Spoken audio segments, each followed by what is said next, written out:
चरण का मतदान हो चुका है और एक बात कांच के शीशे की तरह साफ है कि नरेंद्र मोदी जी 1 जून को प्रधानमंत्री नहीं बनेंगे, बीजेपी की सरकार नहीं बनेगी, सरकार इंडिया गठबंधन की बनने जा रही है।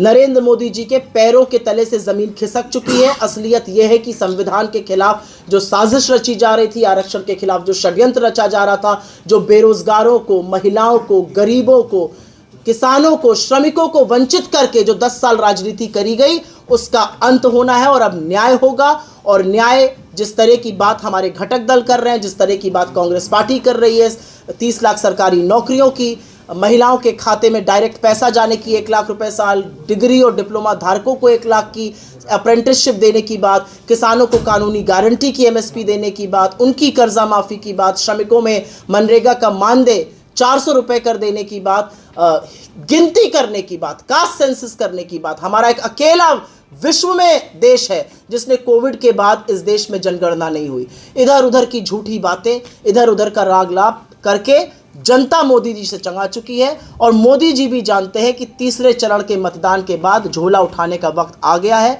आज यहाँ पर हमारे प्रत्याशी वीरेंद्र चौधरी जी के लिए समर्थन में, उनके लिए वोट मांगने के लिए हम सब एकत्रित हुए हैं। वो फरेंदा से कांग्रेस के विधायक हैं, यहाँ पर मजबूती से चुनाव लड़ रहे हैं, पढ़े लिखे व्यक्ति हैं, जुझारू हैं, संघर्षशील हैं और हम सब घटक दल के साथ ही यहाँ पर बैठकर एक मन से, एक मुश्त पूरी ईमानदारी से उनके प्रचार की बात करते हैं, उनके लिए वोट और आपका सहयोग मांगते हैं। अरविंद केजरीवाल के बाहर आने से क्या लगता है इंडिया गठबंधन को मजबूती मिलेगी? क्यों नहीं मिलेगी?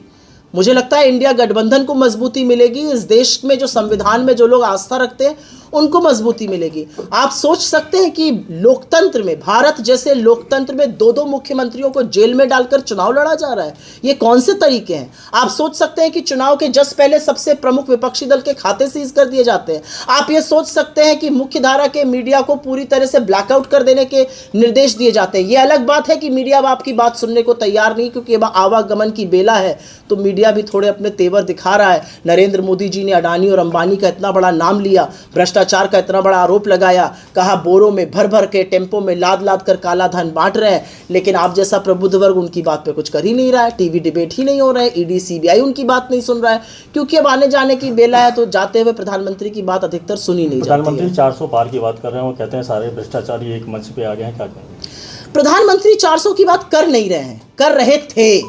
प्रधानमंत्री ने नारा दिया 400 पार, 400 पार। जनता को समझ में आ गया कि 400 पार का मतलब है ये संविधान को बदलेंगे और इसकी पुष्टि अनंत हेगड़े ने, इसकी पुष्टि ज्योति मिर्धा ने, इसकी पुष्टि गिरिराज सिंह ने, इसकी पुष्टि उनके सांसद लल्लू सिंह ने और खुद अमित शाह ने की। असलियत यह है कि जो षड्यंत्र रचा जा रहा था संविधान को बदल, कंसल्टेटिव कमेटी ऑन रेलवेज में जो आपका सांसद था वो रेलवे लाइन यहां नहीं ना पाया, इससे ज्यादा नाकारा और निकम्मापन और दूसरा क्या होगा। और मुझे फक्र है कि मैं उस इंसान की बेटी हूं जिसने इसको पास कराया, googly Anand Nagar railway line को बजट में डलवाया, अनाउंसमेंट हुआ और उसके बाद जब वो चुनाव हार गए और दिवंगत हो गए, उसके बाद पंकज चौधरी रेलवे की कंसल्टेटिव कमेटी में रहते हुए उस रेलवे लाइन को नहीं लगवा पाए। 5 साल से सत्ता में आप हैं और आप कह रहे हैं मैं जब अगली बार आऊं, अब अगली बार तो खैर आप आ ही नहीं रहे। तो 5 साल से झुंझुना बजा रहे थे। क्या ये मोदी जी ने एक आदत डाल दी अपने लोगों की कि अभी मैं कुछ नहीं करूंगा, जब अगली बार आऊंगा। आपको देख लिया, आपको परख लिया। अब जनता को एक जुझारू कर्मठशील व्यक्ति मिल चुका है और जनता उनको जिताने जा रही है। आपके फर्जी दावों की, आपके फर्जी वादों पर अब जनता बरगलाने वाली नहीं।